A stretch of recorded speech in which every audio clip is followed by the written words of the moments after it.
Je voulais vous parler brièvement, c'est toujours le challenge, hein, brièvement, de ce que veut dire être sauvé. Vous savez que nous les chrétiens évangéliques, nous les chrétiens évangéliques charismatiques, on a un jargon. Et on emploie des mots, on ne sait plus ce que ça veut dire. Et ces mots, c'est du chinois pour plein de gens. Et il y en a un en particulier, il est tout simple, hein, c'est celui qu'on emploie le plus. C'est sauver. C'est bête, hein? Je sais pas, il y a plein de choses, hein, vous savez. La rédemption, l'agneau immolé, être couvert par le sang. Vous dites ça dans la rue, on vous enferme. Hein, et être sauvé. C'est le plus simple, celui-là. On a l'impression de comprendre ce que ça veut dire. Et vous allez voir que peut-être il y a une partie, en tout cas, qui nous échappe, généralement. Parce qu'avec le temps, avec les siècles, et même les 2 millénaires déjà, qui nous séparent de la venue de Jésus sur terre, physiquement, eh bien, on s'est concentré sur une partie de ce que ça voulait dire. Être sauvé. Alors, si je vous demande le premier verset qui vous vient à l'esprit en parlant de salut, il y a de grandes chances, pour résumer l'évangile, hein, il y a de grandes chances que vous me citiez. Merci. Ah, j'aurais pas été déçu comme ça.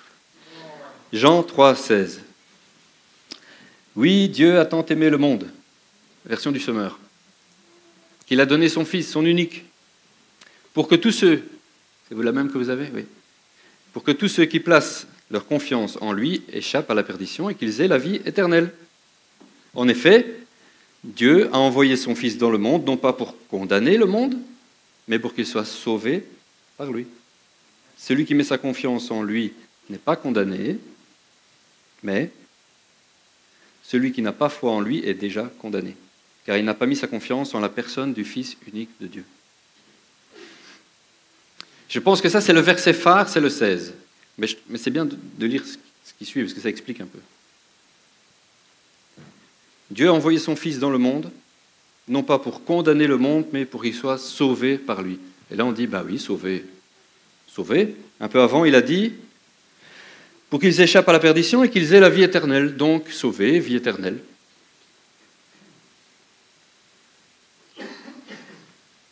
Par accident ou par accident, Marc 16, 16. Je laisse un blanc comme ça. En live, on vous montre le verset. Marc 16, 16. Et on va commencer au 15, en fait. C'est Jésus qui parle. Il leur dit, allez dans le monde entier, annoncez la bonne nouvelle à tous les hommes. Celui qui croira et sera baptisé, ce qu'on va faire dans pas longtemps encore, sera sauvé. Et celui qui ne croira pas sera condamné. Voici les signes miraculeux qui accompagneront ceux qui auront cru. En mon nom, ils chasseront les démons, ils parleront des langues nouvelles. Ils saisiront des serpents venimeux, et s'il leur arrive de boire un poison mortel, cela ne leur causera aucun mal. Ils imposeront les mains à des malades, et ceux-ci seront guéris. Après leur avoir parlé ainsi, le Seigneur Jésus fut enlevé au ciel et s'assit à la droite de Dieu. Quant à eux, ceux qui avaient entendu ce qu'il venait de dire, ses disciples, ils s'en allèrent proclamer la parole en tout lieu. Le Seigneur travaillait avec eux et confirmait leur prédication par les signes miraculeux qui l'accompagnaient, qui accompagnaient la prédication. Celui qui croira et sera baptisé sera sauvé. Celui qui croira. Comment on reconnaît celui qui croit? Comment reconnaît-on celui qui croit? Je viens de le lire. Hein. Oui, non. Ça, c'est ce qu'il fait, oui, d'accord. Voilà, il y a des signes miraculeux qui accompagnent celui qui croit. Ils imposeront les mains aux malades, ils chasseront les démons, ils parleront des langues nouvelles, ils saisiront des serpents venimeux, etc. etc. Beau programme. Mais qu'est-ce que ça veut dire encore? Je prends un troisième. Je fais beaucoup de lecture, hein. Mais après, c'est tout, ça va aller vite. Romains 10, 5. Romains 10, 5. Voilà Paul qui écrit à Rome, aux chrétiens de Rome. Je vous invite à lire et relire l'Épître aux Romains. Vous savez pourquoi ? C'est le parfait, complet, le plus parfait, le plus complet cours de théologie que l'on puisse trouver, de théologie chrétienne. Paul écrit en long et en large ce que veut dire être sauvé, la grâce, et tout ça. Et voilà ce qu'il dit. « Frères, le vœu de mon cœur et ma prière à Dieu pour eux, parce qu'il parle par ailleurs de quelqu'un, c'est qu'ils soient sauvés. Je leur rends le témoignage qu'ils ont du zèle pour Dieu, mais sans intelligence. » Il parle en fait des Juifs. Il parle de sa nation, parce qu'il fait le parallèle entre les Juifs et les païens. Nous sommes les païens. Les peuples païens de l'époque, enfin. Vous me suivez ? Il y avait les Juifs et les étrangers. Ils ont du zèle pour Dieu, mais sans intelligence, ne connaissant pas la justice de Dieu et cherchant à établir leur propre justice, ils ne se sont pas soumis à la justice de Dieu. Car Christ est la fin de la loi, pour la justification de ceux qui croient. Voici en effet comment Moïse définit la justice qui procède de la loi. Celui qui se soumettra aux exigences de la loi vivra grâce à cela. Mais voici comment s'exprime la justice reçue par la foi. Qui montera au ciel ? Le Christ n'en est-il pas descendu ? Ou bien qui descendra dans l'abîme ? Le Christ n'est-il pas ressuscité des morts ? Que dit-elle donc ? La parole de Dieu est tout près de toi. Elle est dans ta bouche et dans ton cœur. Cette parole est celle de la foi et c'est celle que nous annonçons. En effet, si de ta bouche tu déclares que Jésus est Seigneur, et si dans ton cœur tu crois que Dieu l'a ressuscité des morts, tu seras sauvé, car celui qui croit dans son cœur, Dieu le déclare juste. Celui qui affirme de sa bouche, Dieu le sauve.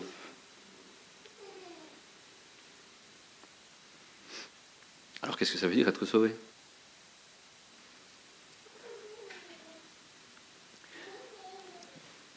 voyez, il ne faudrait pas rester dans l'idée que être sauvé veut dire échapper à l'enfer.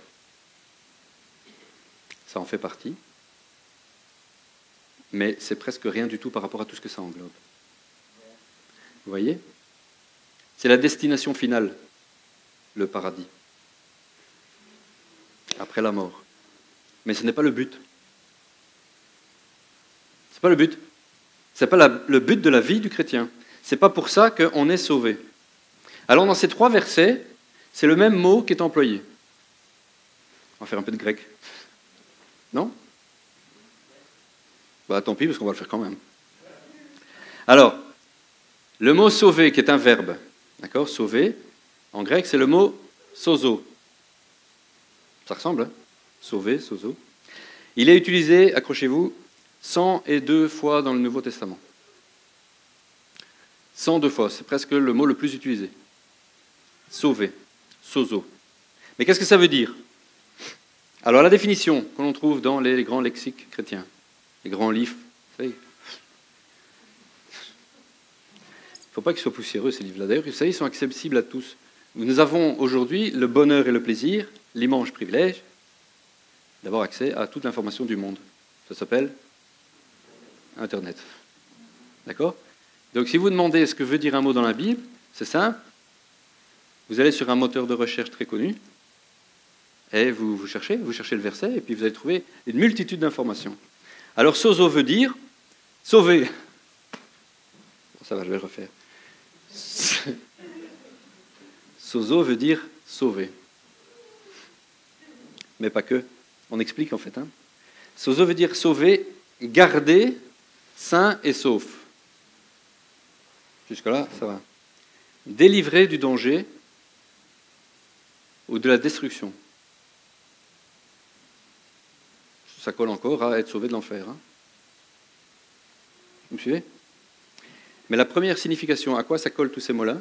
La première, sauver quelqu'un, c'est ce dont il s'agit ici, d'un préjudice ou d'un péril, le sauver du périssement, c'est-à-dire qui souffre de maladie, le guérir, lui redonner la santé. Ça va? Je ne vous ai pas perdu? Ça étonne un peu, non? Ça veut dire aussi, deuxièmement, préserver de la destruction. Ah, ça va, ça on avait compris. L'enfer, la destruction. Ça veut dire aussi, et là, je trouve que c'est un peu... Parce que c'est dans le sens technique biblique. Donc ça veut dire que quand ils l'ont écrit, ils n'avaient pas le sens technique biblique.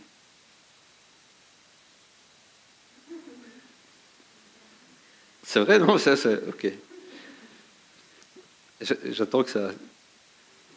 Faut que ça percute. Vous savez, quand ils ont écrit, les apôtres et les disciples, quand ils ont écrit les livres, la Bible n'existait pas, ils étaient en train de l'écrire. Et donc toute la théorie et toutes les explications que l'on fait autour des mots n'existaient pas. Donc quand ils ont choisi le mot, ils ne l'ont pas choisi parce que dans la Bible, ça voulait dire. Eux, ils ont parlé grec, et ils ont dit qu'il faut mettre sozo, parce que sozo, ça veut dire délivrer, guéri, garder sain et sauf. Ça ne voulait pas dire sauver de l'enfer à l'époque. Et donc, dans le sens technique biblique, c'est quand même intéressant, c'est délivrer des peines du jugement. Et ça veut dire aussi sauver des maux qui font obstacle à la délivrance. Moi, je trouve que ça veut dire un peu plus que juste « c'est bon, j'irai pas en enfer ». Vous voyez, pendant 2000 ans, on a parfois perdu le sens des mots. Et aujourd'hui, si je vous dis « vous êtes sauvés en tant que chrétien, vous êtes sauvés », je ne sais pas ce que ça veut dire pour vous, mais je pense que pour beaucoup de chrétiens, ça veut dire, eh bien, au moins après que je suis mort, eh bien, je vais au ciel avec Jésus. Je vais au paradis. Qui c'est qui dit que oui, ça veut dire ça? Voilà. Qui sait qu'on est sauvé par la foi? Qui donc croit qu'il est sauvé? Ça veut dire qu'il va aller au ciel. Et qui avait compris que ça voulait dire je suis guéri, gardé sain et sauf dans mon corps? Un tout petit peu moins. Vous voyez le programme de Jésus? Ce pourquoi il est mort, ce n'est pas seulement pour nous éviter le jugement éternel. C'est qu'une partie. Ça veut dire qu'il y a plus. Normalement, ça fait du bien de savoir qu'il y a encore plus. Il y a encore plus. Il y a un autre mot qui est utilisé pour le salut. Soteria. Il est utilisé 43 fois celui-là. 43 fois. Et ce mot veut dire délivrance, conservation, sûreté, sécurité, salut. C'est-à-dire la délivrance des ennemis qui molestent, qui ennuient en français courant du XXIe siècle. Et dans un sens moral, ce qui apporte aux âmes sécurité, comme le salut du Messie, le salut messianique. Le salut aussi en tant que possession actuelle du vrai chrétien. Ou le salut futur, la somme des bienfaits, la bénédiction que les chrétiens, rachetés de tous les maux terrestres, vont posséder après la venue de Jésus. Vous voyez que tout ce qui concerne l'après n'est qu'une toute petite partie de ce que ça veut dire. On passe parfois une longue période de notre vie, et parfois toute notre vie malheureusement, en ayant reçu par la foi le salut de notre âme, le salut de la perdition, le salut de l'enfer. Je suis sauvé de l'enfer. Ça, on le croit, on l'a assimilé. On nous l'a bien enseigné dans toutes les églises qui se revendiquent de Jésus. On parle au moins de ça. Au moins. Sans ça, on ne parle de rien. Mais Jésus est venu pour nous sozo, pour nous guérir, nous protéger, nous tenir sains et saufs. Vous voyez? Nous garder de ceux qui nous molestent. Alors, je l'ai redit comme c'est écrit. Donc, c'est spirituel tout ça aussi. Hein. Il ne s'agit pas de nous garder des gens qui nous embêtent dans la rue, du voisin qui râle parce que je ne sais pas quoi. Il s'agit de du diable et de ses démons, de ses anges déchus d'ailleurs, hein, qui ne sont pas contents quand on veut marcher avec Dieu. Mais si on se contente de marcher tout seul avec Dieu, finalement, ça ne les gêne pas beaucoup. Mais si on sait que ce que l'on doit faire, ce que l'on doit avoir comme vie, doit être basé sur le modèle que l'on a, pas dans l'ordinateur, dans la Bible, c'est-à-dire Jésus, alors on sait que ce que nous dit la Bible de Jésus, c'est qu'il est venu pour détruire les œuvres des ténèbres.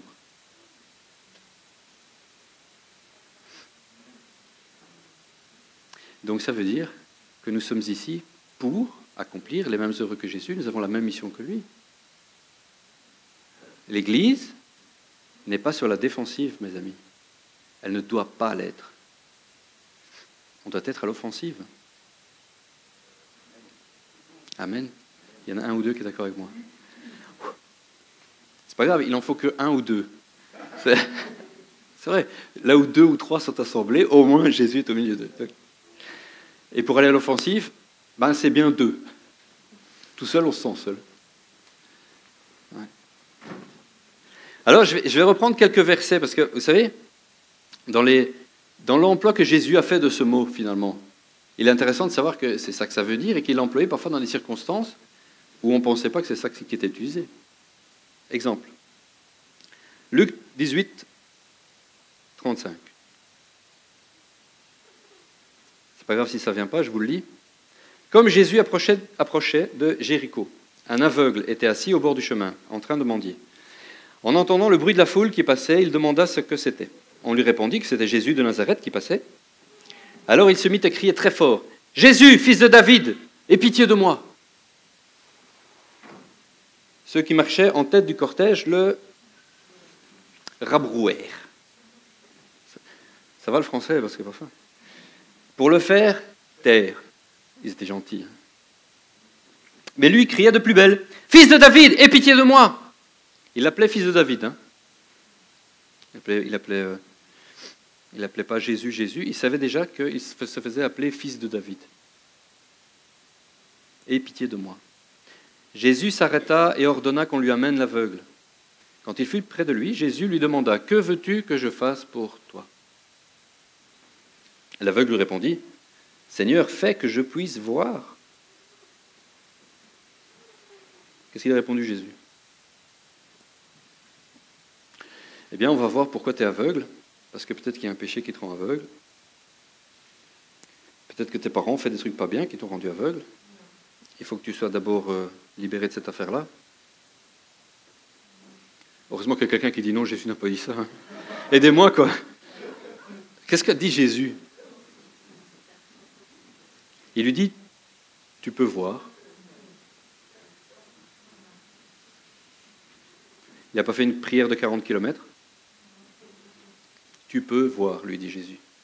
Et parce que tu as eu foi en moi, tu es guéri. Et vous savez ce qu'il a dit en fait? Il a dit, tu es sozo. Tu es sauvé. Parce que tu as eu foi en moi, tu es sauvé, guéri, gardé sain et sauf, libéré. Pas beau ça? Aussitôt, il recouvra la vue et suivit Jésus en louant Dieu. Voilà. Un des exemples où c'est ce mot-là qui est employé. Tu es sozo. Tu peux voir. Pour Jésus, c'était simple. Hein. On a l'impression que c'est... Et on est appelé à faire les mêmes choses. Et même de plus grandes. Ça, c'est fort. Alléluia. Tu peux voir, lui dit Jésus, et parce que tu as eu foi en moi, tu es sauvé. Un autre exemple. Marc 3, 1. Jésus entra de nouveau dans la synagogue, il y trouvait un homme avec une main paralysée. On le surveillait attentivement, les gens autour de Jésus, hein, pour voir s'il le guérirait un jour de sabbat. Eh bien, la guérirait, c'est guérir. Parce que les gens ne s'attendent pas à ce que Jésus sauve. Vous voyez la nuance? Il le surveillait attentivement pour voir s'il le thérapeuo. Ça va mon grec? S'il le thérapeuo, de là vient le mot thérapie, hein. S'il le guérirait un jour de sabbat, il voulait ainsi pouvoir l'accuser. L'accuser de quoi? De travailler le jour du sabbat. On ne travaille pas le jour du sabbat.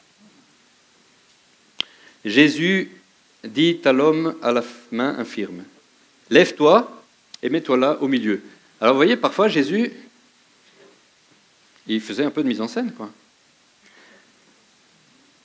Jésus, il a tout fait. Vous savez, il a parfois été très discret, il a parfois guéri quelqu'un et puis il ne disait même pas qui il était. Il s'en allait. On peut dire, c'est marrant parce que Jésus il a fait des miracles pour qu'on sache qu'il est l'envoyé de Dieu. Non. Parfois, il a fait un miracle pour détruire les œuvres de l'ennemi et pour sozo quelqu'un. Et puis c'est tout. Parce que c'était pour ça qu'il était venu. Il est venu pour racheter les péchés du monde. Il n'est pas venu pour qu'on sache toujours qu'il était là. Parfois, c'était juste, eh bien voilà, tu as vu Satan? Une œuvre que je viens de détruire. Ciao. Et parfois, eh ben, il faisait de manière très publique. Donc là, il lui a dit, viens, mets-toi là au milieu. Il voulait un petit peu expliquer quelque chose aux gens autour de lui. Et puis, il demanda aux autres. Donc voilà, cet homme avec la main paralysée se met là au milieu. Jésus se retourne vers les autres et il pose une question. Jésus aimait bien faire réfléchir les gens. Il leur parlait en parabole, une histoire un peu imagée, illustrée. Ça fait réfléchir, parce qu'on ne comprend pas ce qu'il dit. Et parfois, il pose des questions. Est-ce que je peux faire ça? Est-ce qu'on peut faire ça? Qu'est-ce qui est le mieux? Qu'est-ce qui est le plus facile de dire? Est-il permis le jour du sabbat de faire du bien ou de faire du mal? A-t-on le droit de sauver une vie ou faut-il la laisser se détruire? A-t-on le droit de sozo une vie ou faut-il la laisser se détruire? Alors quand Jésus pose ce genre de questions, en général, le résultat dans l'assemblée était... Ouais, parce qu'ils avaient déjà essayé de le coincer avec des paroles et ça n'avait jamais très bien marché. Ça n'avait pas même très bien tourné pour eux. Donc là, c'était... Je pense qu'ils se regardaient les uns les autres, qui va dire quelque chose? Personne. Chut, chut. On est juste là pour voir s'il va le faire. Personne ne dit mot. Jésus promena sur eux un regard indigné.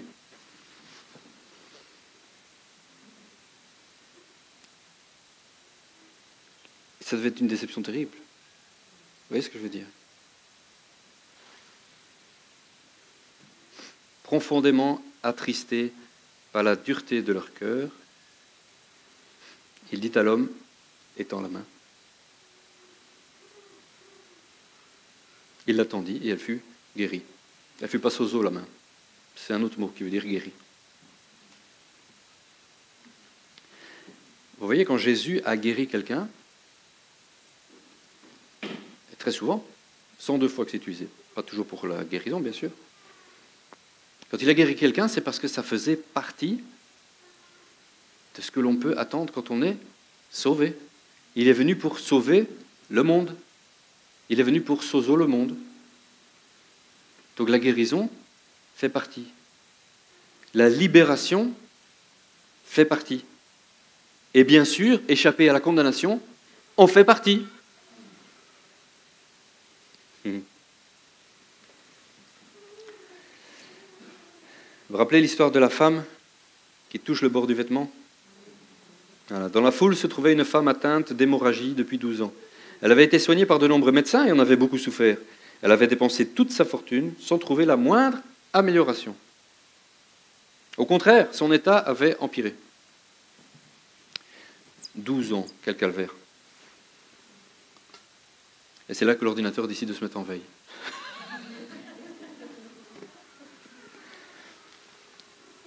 Réfléchissez bien, ça, 12 ans.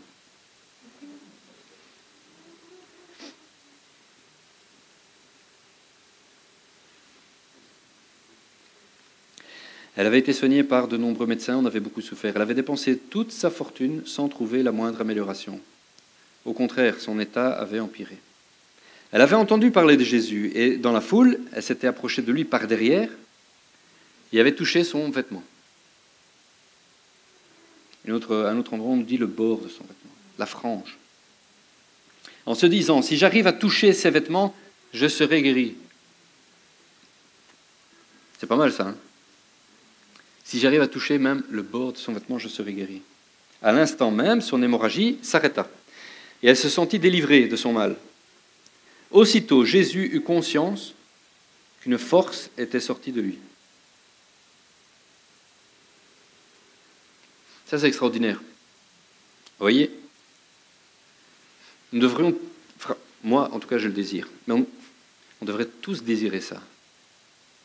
Être tellement aware, tellement sensible à ce qui se passe autour de nous, dans le monde spirituel, que l'on sait quand l'Esprit de Dieu bouge, quand il fait quelque chose. Ça, c'est de l'intimité. Jésus n'avait pas vu la femme, ni qu'elle était malade, ni qu'elle a été guérie, il ne l'avait pas vue. Mais il savait qu'une force était sortie de lui. Il est au milieu d'une foule, je ne sais pas si vous vous rendez compte du scénario, hein. Il est pressé de toutes parts, les gens accourent de tous côtés. On le pousse, on le bouscule, tout le monde veut voir qui c'est ce Jésus, qu'est-ce qu'il va faire aujourd'hui. Sa réputation le précède. Il y a beaucoup de bruit dans une foule qui parle, et qui pose des questions et qui vient voir ce qu'il fait. Et les gens peut-être se battent pour arriver à être le plus près de ce rabbin, de ce prophète, ils ne savaient pas trop comment. Et au milieu de tout ça, il y a une femme qui vient par derrière, elle se ferait un chemin, elle dit, si seulement je pouvais toucher le bord du vêtement. Ah, je l'ai touché. Elle arrive. Jésus, il sent que quelque chose est passé. Et il s'arrête. Il se retourna dans la foule et demanda, qui a touché mes vêtements? Il sait que c'est seulement les vêtements. Hein.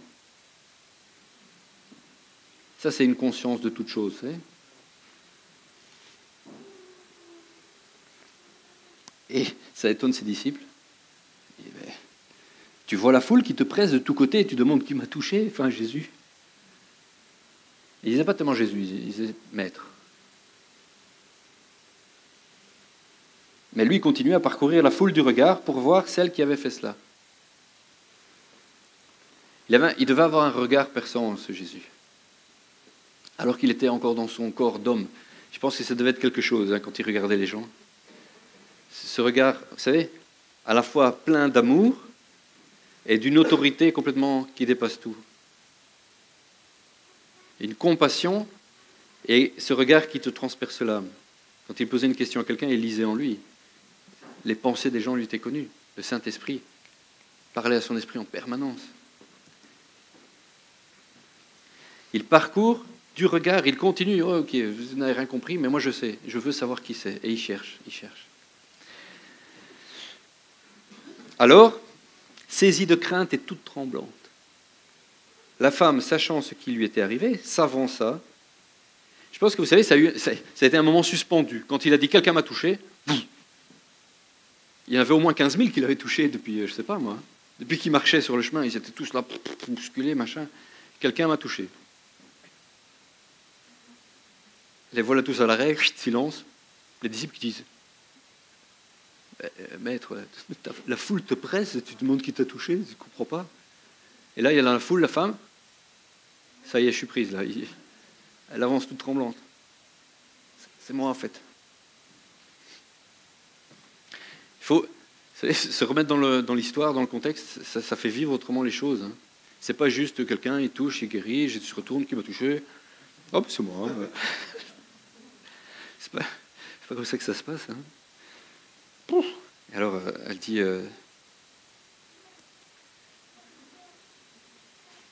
c'est écrit au petit.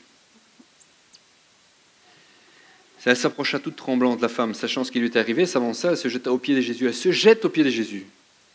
Elle se met à genoux, elle se prosterne devant lui. Elle lui dit toute la vérité. C'est moi. Et qu'est-ce que lui dit Jésus? Ma fille, parce que tu as eu foi en moi, tu es guérie, mais en fait c'est tu es sozo. Va en paix et sois guérie de ton mal. Et là c'est guéri. Tiens, c'est marrant, non? Il aurait pu dire 2 fois sozo si ça voulait dire la même chose. Mais ça ne veut pas dire la même chose complètement. Va en paix et sois sauvé, restauré, gardé saine et sauve, délivré, protégé de ceux qui t'adressent, et sois guéri de ton mal en plus. Parce que c'est tout ça le package.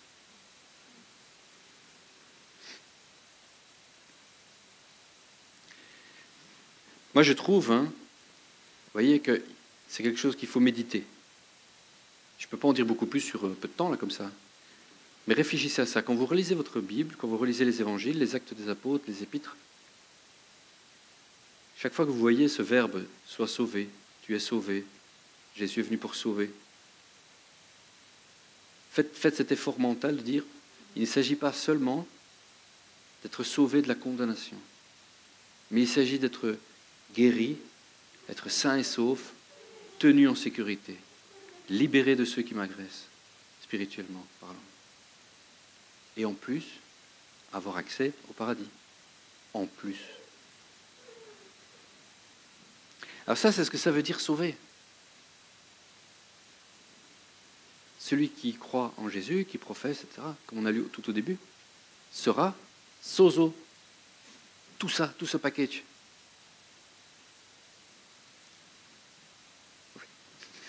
On fait des petits signes, vous savez. Ouais, puis tu fais de la musique. Alors rapidement, un autre passage. Et je ne vais pas en lire beaucoup d'autres. Il en reste 2 ou 3. Le soir venu, on lui amena beaucoup de gens qui étaient sous l'emprise de démons. Là, on a parlé de guérison jusque-là. Par sa parole, il chassa ce mauvais esprit. Il guérit aussi tous les malades. Pas quelques-uns, tous. Ainsi se réalisait la parole du prophète Ésaïe. Il s'est lui-même chargé de nos infirmités et il a porté nos maladies. Alors, c'est une citation. Donc je suis allé chercher dans Ésaïe vraiment le passage. Ésaïe 53, 4. Pourtant, en vérité, c'est de nos maladies qu'il s'est chargé. Et ce sont nos souffrances qu'il a prises sur lui. Alors que nous pensions que Dieu l'avait puni, frappé, humilié, mais c'est pour nos péchés qu'il a été percé. C'est pour nos fautes qu'il a été brisé. Le châtiment qui nous donne la paix est retombé sur lui. Et c'est par ses blessures que nous sommes guéris. Jésus a complètement accompli ce qui avait été annoncé par Ésaïe. Et ce qui avait été annoncé par Ésaïe, ce n'est pas juste qu'il avait racheté nos fautes pour que nous ayons accès au Père, mais c'est pour nos péchés qu'il a été percé. Nos péchés sont oubliés. C'est pour nos fautes qu'il a été brisé. Ça ne compte plus. Le châtiment qui nous donne la paix est retombé sur lui, et c'est par ses blessures que nous sommes guéris. Et j'ai oublié au début, c'est de nos maladies qu'il s'est chargé, c'est nos souffrances qu'il a prises sur lui. Tout ce qui a été la conséquence du péché, de la faute originelle, vous savez. Toute cette conséquence, la mort, la maladie, la souffrance, c'est de tout ça qu'il s'est occupé. C'est tout cela qu'il a racheté, c'est tout cela qu'il a rétabli. Et c'est de ça qu'il s'agit quand nous pouvons dire nous sommes sauvés. C'est de ça qu'il s'agit quand nous sommes héritiers du royaume de Dieu. Le royaume des cieux, ce dont nous sommes maintenant héritiers, c'est un royaume où nous sommes rétablis dans ce que Dieu avait prévu au départ pour nous. Quand Dieu a mis l'homme dans le jardin d'Éden, quand il l'a créé, qu'a-t-il dit ? Faisons quelqu'un semblable à nous. Il a créé l'homme semblable à son image, comme lui. Alors il n'y avait ni maladie, ni souffrance, ni qui que ce soit pour venir embêter. L'homme se baladait dans le jardin d'Éden et tous les jours, Dieu venait lui parler.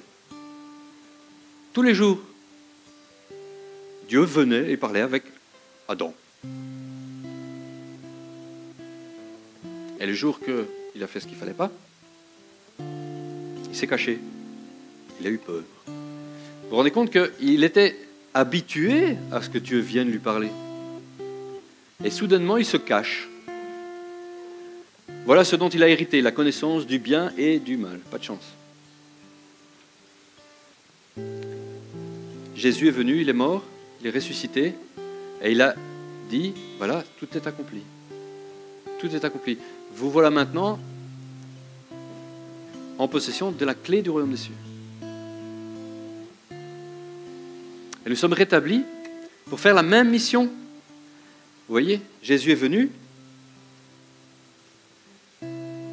il nous a montré l'exemple, il a guéri, libéré, encouragé, relevé, que ce soit les pauvres, les lépreux, les délaissés, les plus ou moins collabos de l'époque, les collecteurs d'impôts, les femmes, qu'elles soient prostituées ou multidivorcées remariées. Il les a toutes redressées, il a redressé ces personnes, il les a rétablies, il les a sozo. Et nous sommes appelés à faire la même chose. Si Jésus n'est pas venu pour condamner le monde, mais pour le sozo, nous ne sommes certainement pas appelés à condamner le monde. La religion, l'Église, dans son histoire et dans son histoire contemporaine, est trop souvent connue pour la condamnation. Quand quelqu'un vient, souvent on met en avant ce qu'il ne fait pas bien. On met en avant les problèmes. On met en avant ce qu'il doit arrêter de faire. Jésus a fait pas ça. Il a d'abord rétabli la personne et parfois il lui a dit effectivement va et ne pêche plus. Et parfois il a expliqué pourquoi. Afin que rien de pire ne t'arrive. Mais il a d'abord restauré la personne. Il n'a pas posé de questions. Il a guéri. Il a chassé les esprits impurs. Et puis il a parlé. Et il a encouragé cette personne. Alors est-ce que c'est pour tout le monde? Bah oui. 1 Timothée. Paul écrit à Timothée. Je recommande en tout premier lieu que l'on adresse à Dieu des demandes, des prières, des supplications et des remerciements pour tous les hommes. Que l'on prie pour les rois, pour tous ceux qui sont au pouvoir, afin que nous puissions mener à l'abri de toute violence et dans la paix une vie qui exprime dans tous ses aspects notre attachement à Dieu et qui commande le respect. Ça, c'est comment nous devons nous comporter, chacun personnellement. Et prier pour les gens en place, qu'ils soient chrétiens ou non. Vous voyez, nous sommes invités à prier pour les gens d'autorité, ceux qui nous gouvernent. Pourquoi? Parce que qu'ils soient, oui ou non, croyants, eux-mêmes sauvés ou pas, nous pouvons prier pour qu'ils soient conduits par Dieu, afin que nous vivions dans la paix, à l'abri de toute violence. Voilà ce qui est bien devant Dieu, notre Sauveur, ce qu'il approuve. Car il veut, quoi? Que tous les hommes soient sozo et parviennent à la connaissance de la vérité. En effet, il y a un seul Dieu, et de même aussi un seul médiateur entre Dieu et les hommes, un homme, Jésus-Christ. Il a offert sa vie en rançon pour tous. Pour tous. Tel est le témoignage qui a été rendu au moment voulu. Voilà. Quand Jésus a dit « Allez », ils ont envoyé pour faire la même chose. Il a dit « Allez maintenant ». Il a parlé à ses disciples, il a dit « Allez partout de la terre, annoncez la bonne nouvelle. Guérissez les malades, chassez les démons, purifiez les lépreux, ressuscitez les. Vous avez reçu gratuitement, donné gratuitement. L'Église a un peu trop souvent aussi demandé de l'argent pour des choses. Pour que tu reçoives la grâce de Dieu, pour qu'on prie pour toi. Jésus a dit, vous avez reçu gratuitement, donné gratuitement. L'annonce de l'Évangile, c'est gratuit. La guérison, c'est gratuit. Être libéré, c'est gratuit. Si tu crois dans ton cœur que Jésus est Seigneur, tu es sauvé. Si tu le confesses de ta bouche et si tu es baptisé, tu seras sozo. C'est pas un beau programme? Voilà. C'est tout ce que je voulais vous dire aujourd'hui. Voilà le programme. Voilà le programme de notre vie de chrétien, de notre vie de sozoïfié. C'est par la foi. Vous voyez, autant on croit par la foi que notre salut pour le paradis, on le verra un jour. Et on croit ça toute notre vie. Ça veut dire que parfois, il y a un peu de temps pour voir ce que Dieu a promis. Autant pour tout ce qui est inclus dans sozo, parfois il y a un peu de temps. Et il faut de la persévérance. Il faut de la foi. Parce que personne ne peut s'approcher de Dieu sans la foi et lui plaire. On ne peut pas s'attendre à recevoir quelque chose de lui si on s'approche sans la foi. C'est aussi écrit. Il faut croire. Croire, c'est faire confiance. C'est pas toujours être certain. Vous voyez ce que je veux dire? Le combat de la foi. Nous sommes appelés à nous battre avec nous-mêmes. À combattre ce qui se trouve entre nos deux oreilles. Et de dire je crois, malgré ce que je vois, malgré ce que j'entends, malgré ce que je sens ou ressens, malgré ce qu'on me dit, je décide de croire. C'est une décision. Je décide de croire. C'est écrit. Dieu a dit. Jésus a dit. Alors je le crois. Et Jésus dit que si je demande quelque chose en le croyant de tout mon cœur, je le verrai s'accomplir. Il n'y a pas de limite. Il n'y a aucune limite. Ne limitez jamais Dieu dans ce que vous lui demandez. Il n'y a pas de limite. Il veut nous donner toutes les choses bonnes qu'il a prévues pour nous. Toutes. Et pour tous les hommes. C'est accessible à tous, c'est offert par la grâce. C'est gratuit, c'est immérité. Il suffit de dire oui, je le veux. Oui, je le crois.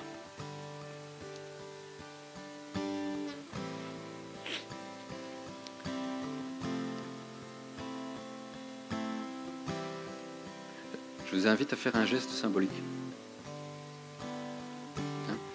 Si vous dites oui, moi je crois. Je crois. Si je n'ai pas jusqu'à maintenant eu pleine conscience que mon salut incluait toutes ces choses. Si j'ai laissé rentrer dans mon cœur le mensonge du diable, qui disait que oui, tu es peut-être sauvé, mais ça ne veut pas dire. Ça ne veut pas dire que tu peux être guéri, ça ne veut pas dire que tu seras guéri systématiquement. Peut-être tu es sauvé, mais tu es encore sous l'emprise de certaines choses. Quand l'on croit un mensonge du diable, on se met en accord avec lui. Vous voyez, le diable est le père du mensonge. Depuis le commencement, il est mensonge, il est le père du mensonge. Mais quand on entend sa voix et qu'on l'écoute, eh bien, on lui permet de faire des choses. On se retire de la vérité. Vous voyez, la vérité, le chemin et la vie, c'est Jésus. Ce que Jésus a dit est vrai. Celui qui est libre en Jésus est libre. Quand nous sommes sozo, quand nous l'avons accepté dans notre cœur, nous sommes sozo, libres, guéris, gardés sains et saufs. Tout ce qui te dit le contraire est un mensonge du diable. Alors si tu te rends compte, si dans ton cœur tu sens que peut-être j'ai cru certaines choses que j'aurais pas dû, peut-être j'ai pas compris, et que tu dis non, à partir de maintenant je change ça. Moi, ce que je propose, c'est que tu te lèves et on va prier juste ensemble. Vous voyez? Tout par grâce et par foi. Alors si, jusqu'à aujourd'hui, tu n'as pas eu pleinement la révélation du salut, il suffit de dire, Seigneur, pardon, révèle-moi maintenant ce salut. Mets en moi la vérité qui est la tienne. Déracine ces mensonges. Détricote. Vous voyez, parfois, c'est comme un châle, hein? On a parfois des châles de mensonges, vous voyez ce que je veux dire? C'est tricoté avec le temps. Et on est dans ces raisonnements et on est dans ces forteresses de pensée. C'est-à-dire qu'il y a des murs autour de nous. On n'est pas prêt à accepter la vérité parce que les mensonges ont été établis comme des murailles qui empêchent la vérité de passer. Et ce sont nos propres murailles. Alors il suffit d'accepter que la vérité traverse les murailles. Et le Saint-Esprit abat la muraille. Et il vient planter en nous la vérité.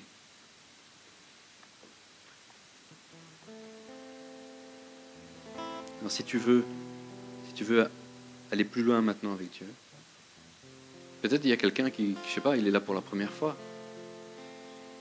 Tu n'avais peut-être jamais entendu parler du salut comme ça. Il y a une démarche à faire simplement pour que ta vie change. Je disais tout à l'heure, quand tu rencontres Dieu, il suffit d'un quart de seconde. Il suffit de dire oui. Il suffit de dire, rentre, viens, fais le ménage. Touche-moi, je t'accepte. Peut-être tu es déjà converti depuis longtemps, peut-être tu es chrétien.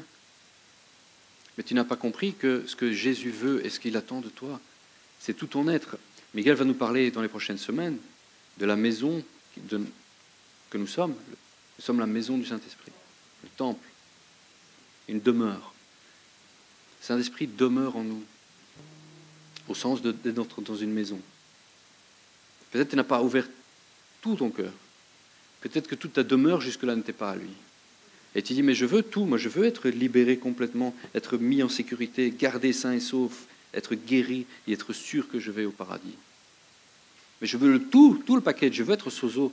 Je le prends par la foi parce que c'est par la foi que je serai sozo. Si jusqu'à maintenant la foi ça a été, je n'irai pas en enfer et que tu n'as pas compris que le reste n'était pas optionnel, tout vient avec.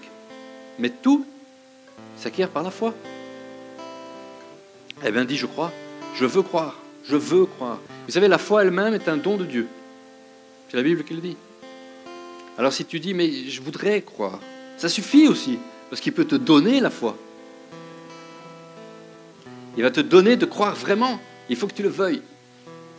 J'ai du mal de croire, Seigneur. Ça fait tellement longtemps que je crois le contraire. Alors maintenant, je veux tout le package. Je veux tout le package. Donne.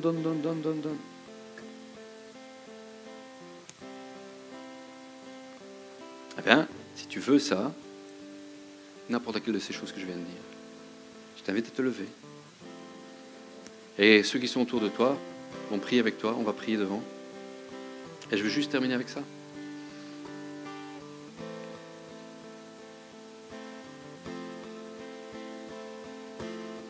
Et si vous avez tous tout compris depuis le début, alors il faut se mettre en marche. Parce que nous ne sommes pas sauvés pour nous-mêmes. Vous voyez, le salut, ce n'est pas pour que je sois bien. Tout ça fait partie du package.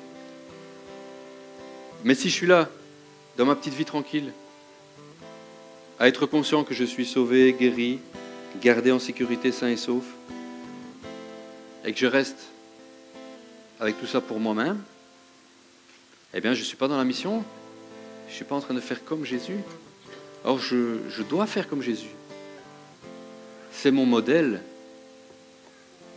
Alors, je vous invite à aller attaquer les œuvres des ténèbres.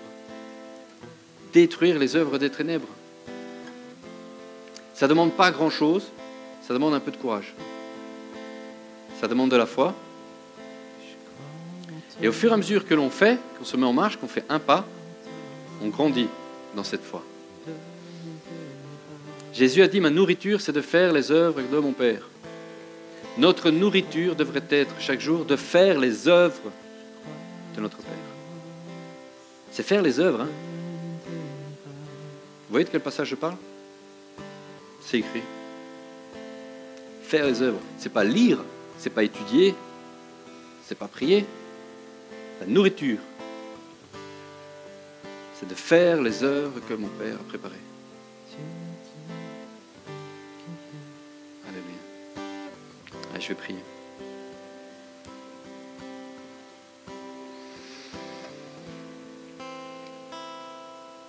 Merci, Papa. Merci, Esprit de Dieu. Merci Seigneur parce que tu nous as bénis aujourd'hui. Tu nous as honorés de ta présence. Et quand nous sommes dans ta présence, Seigneur, nous sommes transformés.